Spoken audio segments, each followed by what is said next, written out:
Hello and welcome. This is the user guide for the test management and automation project for an FIU Computer Science Capstone Senior Project. My name is Justin Phillips, and I'm just going to walk you through quickly how to use the test flow system in order to make a test plan. So first, let me get you situated with the user interface. When you originally visit the website, it will actually look somewhat like this, where it says choose a project. And it's very simple. You just have a list of projects here, a list of test plans, the user account you're logged in with, future implementation of help, and a logout. Now the projects will only display projects if you have a host configured.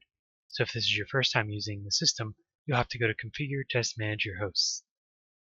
Currently, there's only Team Foundation system and the TestFlow database adapters installed.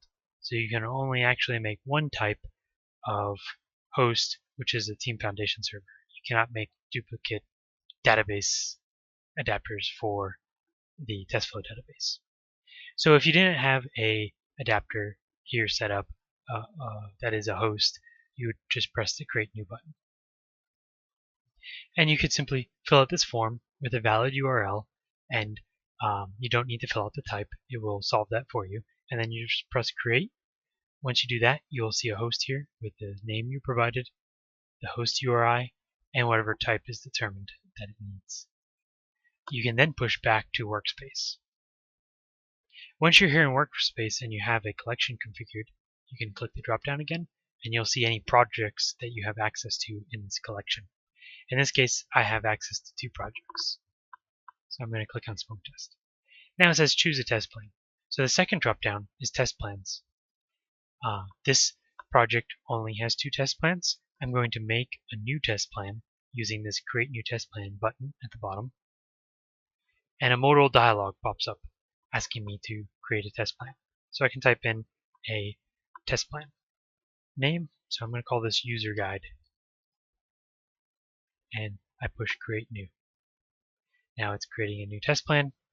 Once it's done, it'll ask me to choose the new test plan. So here's user guide. Now keep in mind when I did this, I didn't have to sync or anything else. This immediately created a test plan that's present in the user interface model here that we're seeing, the test flows database, and the Team Foundation server collection. Okay, so let's first start off by making a new suite. Let's call this user guide walkthrough. We push plus and we click on the suite, and immediately we see the suite over here on the right. Now this suite has this little blue plus icon here, as well as a few others. The blue plus icon is when you've created a new element in a test plan and it hasn't yet been synced to the TestFlow database or to Team Foundation server or whatever collections you're using. It simply exists in the user interface model, and this will get pushed to local storage so that it's somewhat persistent. If you clear local storage, you'll of course lose it. So you have a few other options here. You have this show hide. Right now there's no children here, and you have a plus button to add a nested suite. So if you click this plus button, we'll now have a nested suite called New Suite, which we can change the name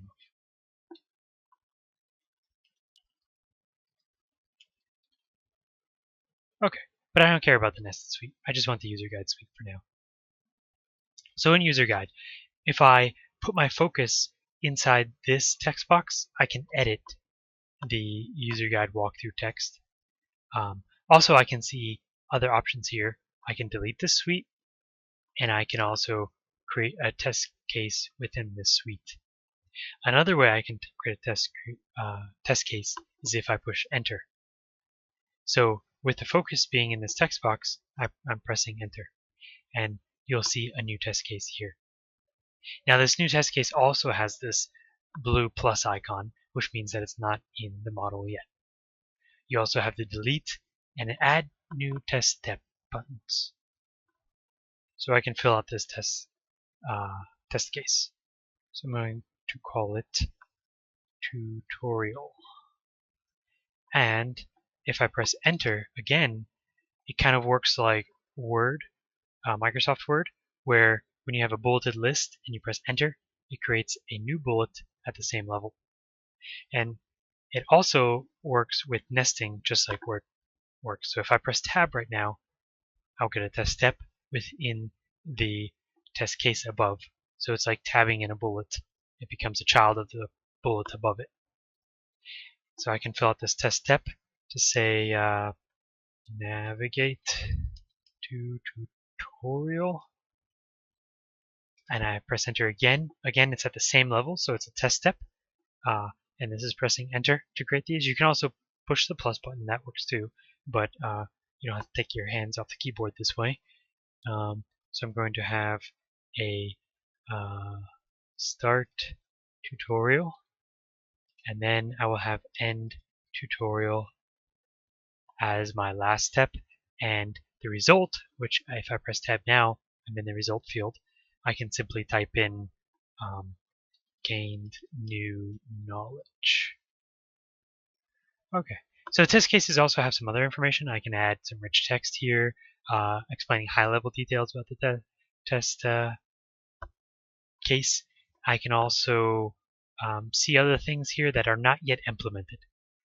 These, if you click any of these buttons, they won't do anything. These were wish list features that were simply did not have enough time to implement. So I'll click back on the details, and now I have a simple suite created with a test case called tutorial and 3 test steps, 1 with a result. Now, all of these have this little blue plus icon. That means that it's all here on this local model in my browser. It has not yet been synced. So if I were to open up MTM, which is Microsoft Test Manager, and I was to go to this model, so click here. Okay, so I can see user guide was created. If I double click on user guide and I come in here, this is directly connected to TFS.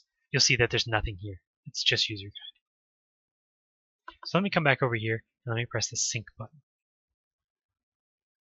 So now it comes up with a little information that it's syncing this suite and it's retrieving the plan. The suite came back with the test case and the test steps that I wanted, and now they don't have the plus button.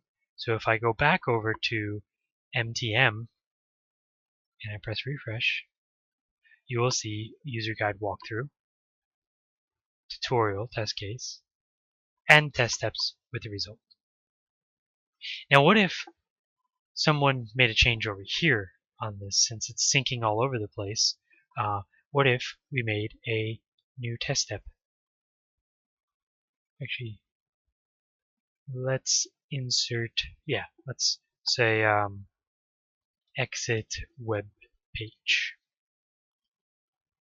And we'll save and close this. If we come back here and we press sync again, you now see exit web page. So it's a two-way flow of data. It goes both ways. We can create information in TFS, and TFS can create information over here just in case there's a need for that.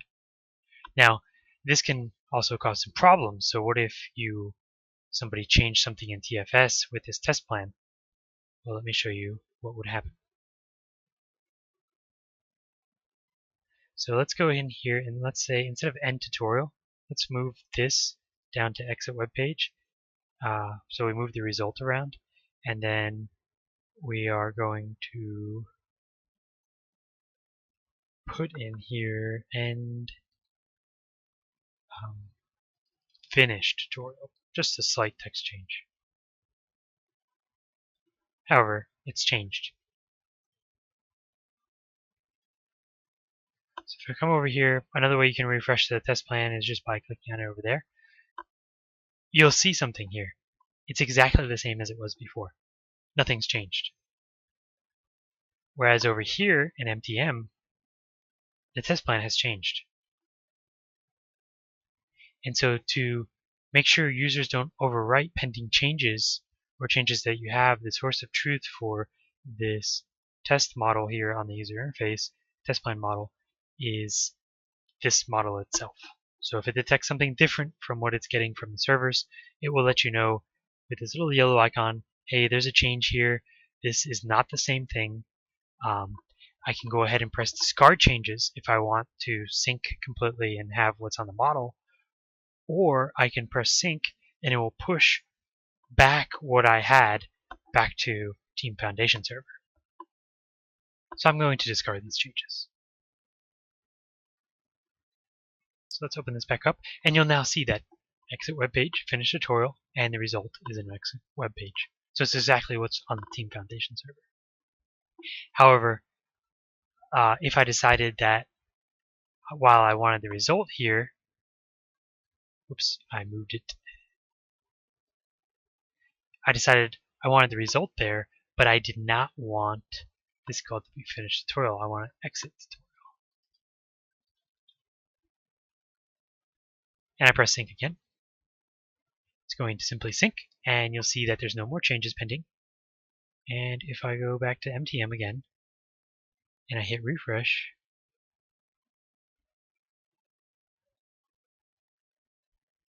okay, maybe I have to close this. It says exit tutorial. Same thing as here. So that's a little demo about how to create a test plan with the TestFlow system. It's very easy, very fast, and it's very user-friendly with letting you know with what you've synced, what you've saved. One last feature that you may have seen is the changing of the order. There's drag and drop ordering, so I can simply drag and drop things and change the ordering around. But thank you very much for listening to this user guide, and I wish you the best of luck with your project. Thank you.